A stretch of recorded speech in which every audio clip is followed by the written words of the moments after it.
Audio Jungle.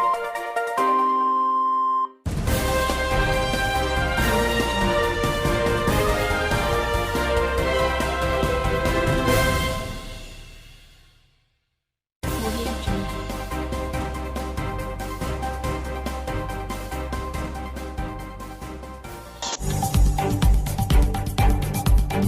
नमस्कार दोस्तों, Lalitpur live TV में आपका स्वागत है। मैं आपका दोस्त रवि जैन चुनगी। जैसा कि सभी जानते हैं, वर्ष 2020 का समापन दिवस चल रहा है। आने वाले दिनों में हम नए वर्ष में प्रवेश करेंगे, लेकिन पुराने वर्षों में हमने क्या किया है, क्या पाया है और क्या खोया है।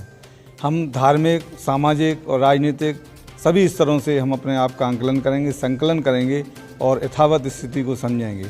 ललितपुर श्री गुरुदीन सभा के माध्यम से श्री गुरुद्वारा लक्ष्मीपुरा में वर्तमान में बहुत ही अच्छा, बेहतर और बेहतरीन धार्मिक आयोजन चल रहा है। सफर-ए शहादत का जो एक क्रम है, उसमें सदियों से चला आ रहा है, देश के लिए, समाज के लिए, धर्म के लिए। लेकिन धर्म के लिए जो अपने आप को कुर्बान कर देता है, वह इतिहास के पन्ने के सुनहरे अक्षरों में लिखा जाता है। ऐसा ही सफर-ए शहादत का एक क्रम ललितपुर के गुरुसिंह सभा के माध्यम से, उनके संयोजन में श्री गुरु सभा का जो एक आयोजन है, श्री गुरुद्वारा लक्ष्मीपुरा में हमारे बाहर से पधारे हुए जो हमारे कथावाचक हैं हरजीत सिंह धपाली, इन्होंने 22 तारीख से 28 दिसंबर तक सुबह और शाम कथा का वाचन कर रहे हैं। और भी आयोजन इस गुरुद्वारे में हो रहे हैं। हम आपको बात कर रहे हैं माता शब्द। माँ शब्द एक ऐसा शब्द है जो शब्द सुनने से ही मन में एक उमंग और हर एक तमन्ना पूर्ति होने का एहसास हर किसी को हो जाता है। क्योंकि माँ जगत की जननी होती है, तो माँ प्रथम पाठशाला कही जाती है। लेकिन वह माँ सुरुधारी हो जाती है, सुरुमणि कहलाती है, जो माँ अपने साहिबजादों को धर्म और देश के लिए कुर्बान कर देती है। ऐसी ही हमारी माँ गुर्जर कौर जी, जिनके 4 साहबजादे धर्म के लिए और देश के लिए कुर्बान हुए थे। ऐसी माँ वह सौभाग्यशाली होती है, शिरोमणि होती है, जिस माँ के सामने समाज और धर्म के लिए उसके 4 साहबजादे कुर्बान हो जाएं। हाँ, हम बात कर रहे हैं ललितपुर में चल रहे कथावाचक हरजीत कौर जो हमारे साथ हैं, और उनके द्वारा जो कथा का वाचन हो रहा है, उसमें कई उपकरण, कई उपयोग, कई संकलन, कई सुर और ताल के माध्यम से वहाँ के लोग सुन रहे हैं। यहाँ पर अनेक बूढ़े, बच्चे और जवान सिख समुदाय के लोग एकत्र हो रहे हैं।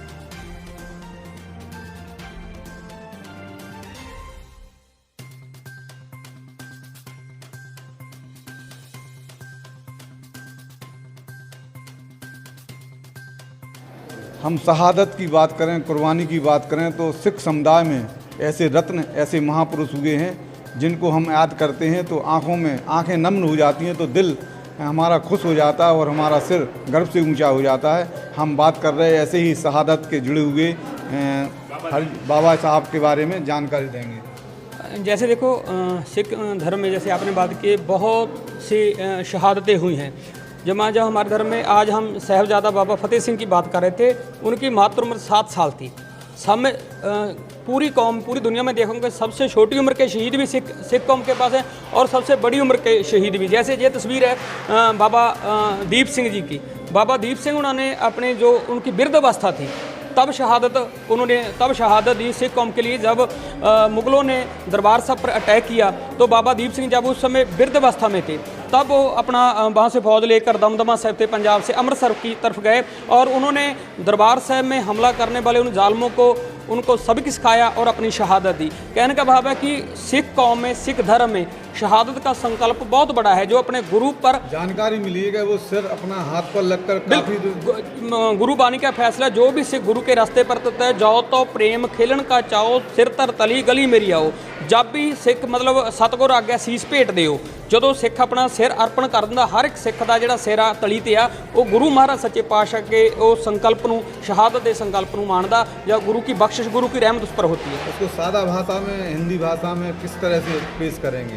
ये कौन से युद्ध में लड़ाई? आज ये बाबा दीप सिंह जी की, बाबा दीप सिंह अमृतसर में जो 1753 में 1753 में सुना है कि वो हाथ पर सिर लेकर काफ़ी देर तक संघर्ष। हाँ, ये भी हिस्टोरिक इतिहास में कई विद्वानों ने ये लिखा है कि बाबा दीप सिंह जब उनका सर कट गया सर कट गया तो उन्होंने ये लिखा है कि उन्होंने अपनी हथेली पर शीश उठाया रखा और वो दरबार से अमृतसर से पहुँचे और गुरु रामदास महाराज सच्चे पातशाह के दरबार में प्रकर्मों में अपना शीश भेंट किया। उन्होंने बोला कि कोई आपके दरबार में धन भेंट करता है, कोई मन भेंट करता है, मैं अपने मन के साथ साथ अपना शीश भी भेंट कर रहा हूँ ताकि इस दरबार साहब की पवित्रता को कायम रखा जा सके।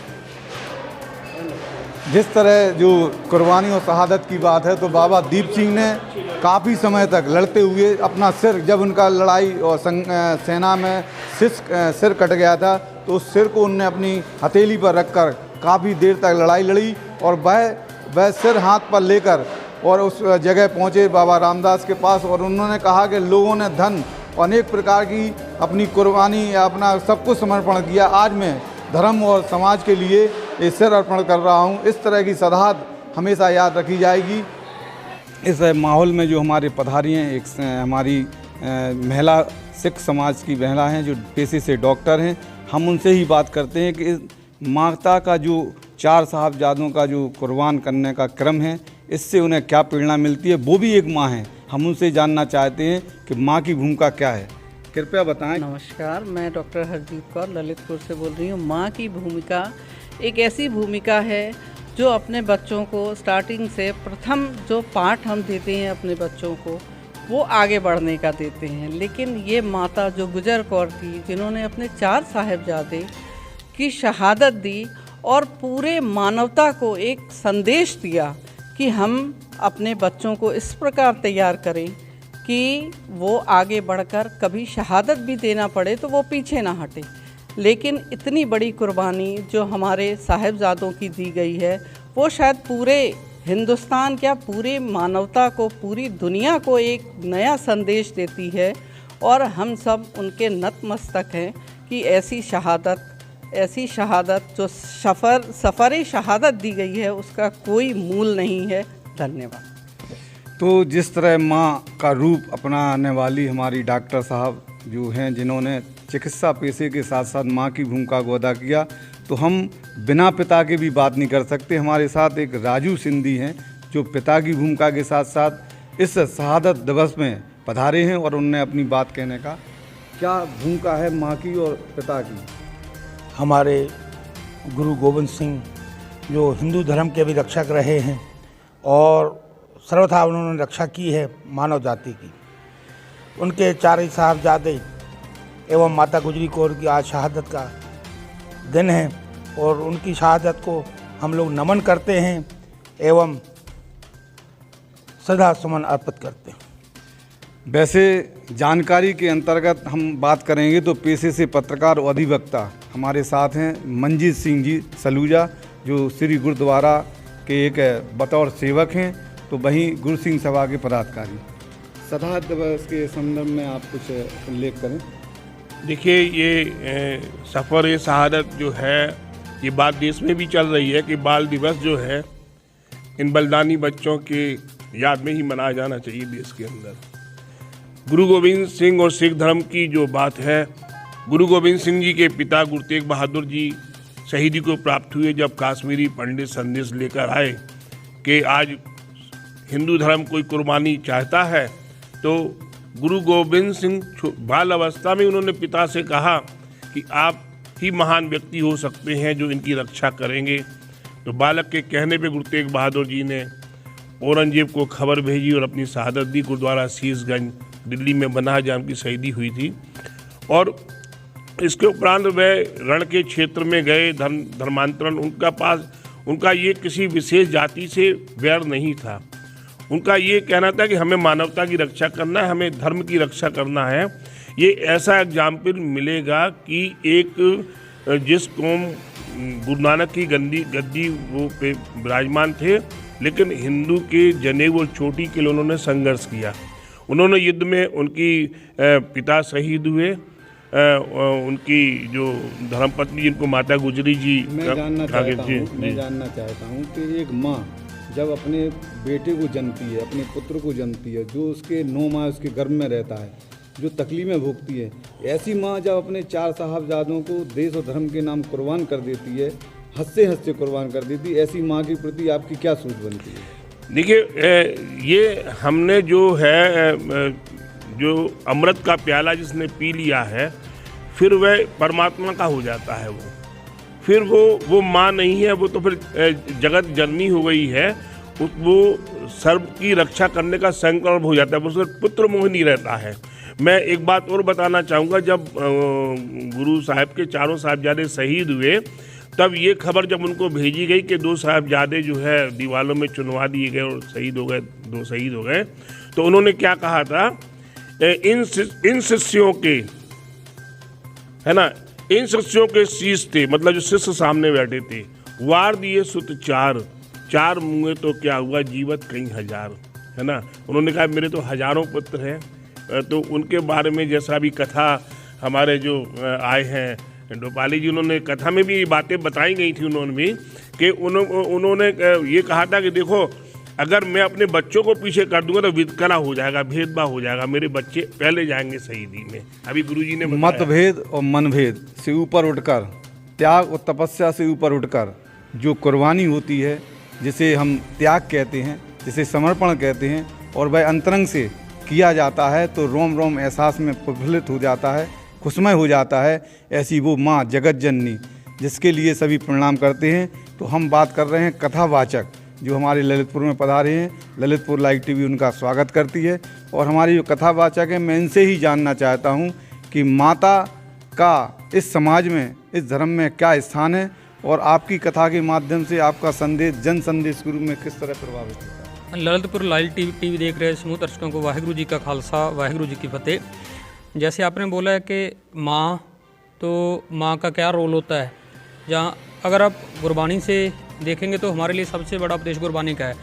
गुरबानी में गुरु अर्जुन पातशाह महाराज ने बोला है कि जो एक माता है वो अपने बच्चों को कैसे उनका पालन पोषण करे। माँ की सबसे बड़ी चीज़ क्या होनी चाहिए, माँ की सबसे बड़ी दुआ क्या होनी चाहिए, वो है पूता माता की आशीष, निमख न बिसरो तुमको हर हर सदा भजो जगदीश। इसका भाव ये है कि गुरु साहब कहते हैं अगर दुनिया भर की माएँ अपने बच्चों को ये उपदेश दे कि अरे बच्चा तुम धर्म के रास्ते पर चलना है, कोई बुराई नहीं करनी, कोई विकार, कोई माड़ी आदत अपनी ज़िंदगी में नहीं लानी, तो समाज है, जो संसार है, वो अच्छा बन जाएगा। आज जिन साहिबजादों की याद में हम ये इस प्रोग्राम आयोजन किया है, हाज़िरी भर रहे हैं, वो उन बच्चों की भी याद इसलिए मना रहे हैं कि उन बच्चों ने गुरु पातशाह जी के पाए हुए पैदा किए हुए रास्ते, उनकी दी हुई शिक्षा पर अमल किया। गुरु साहब के उन बच्चों के इसलिए याद नहीं कर रहा कि गुरु के बच्चे थे, इसलिए याद किया जा रहा है कि गुरु के बताए हुए रास्ते पर उन्होंने तुरकर अपनी कुर्बानी दी, शहादत दी है। माँ और बाप, जो गुरबानी ने कहा, गुरबानी दी जो शिक्षा है उसके मुताबिक जो माँ अपने बच्चे की पालन पोषण करती है वो समाज के लिए एक अच्छा मैसेज देती है। जैसा कि कहा जाता है कि जो दूसरों के लिए मर मिटे वह पुरुष नहीं महापुरुष होता है, और महापुरुष देश और धर्म के लिए तत्पर हो जाए, कुर्बान हो जाए, तो वह भगवान हो जाता है। इसी को भगवान का स्वरूप कहते हैं। गुरु नानक साहब हों, तेग बहादुर जी हों या अर्जुन देव हों, जितने भी हमारे सिख समुदाय के गुरु साहब के अंतर्गत हमारे मानने वाले हैं, उनको हम सभी को आज प्रेरणा दी गई है कि हम उनके प्रति सोचें और समझें, और कुछ नहीं तो उनके पथ पर अपने पग आगे बढ़ाएं, क्योंकि पग जब आगे बढ़ता है परमात्मा के पथ की ओर, तो हम परमात्मा में हो जाते हैं, और जिस दिन परमात्मा हो जाते हैं उस दिन जगत इसी तरह पूजता है, जो आज माँ गुरजी को पूज रहा है, और उनकी सदारत करने वाले उनके साहबजादों को पूज रहा है, और गुरु नानक देव को पूज रहा है। हम ललितपुर लाइव टीवी से मनोज जैन के साथ रवि चुनगी की report. Subscribe now and press the bell icon, never miss an update.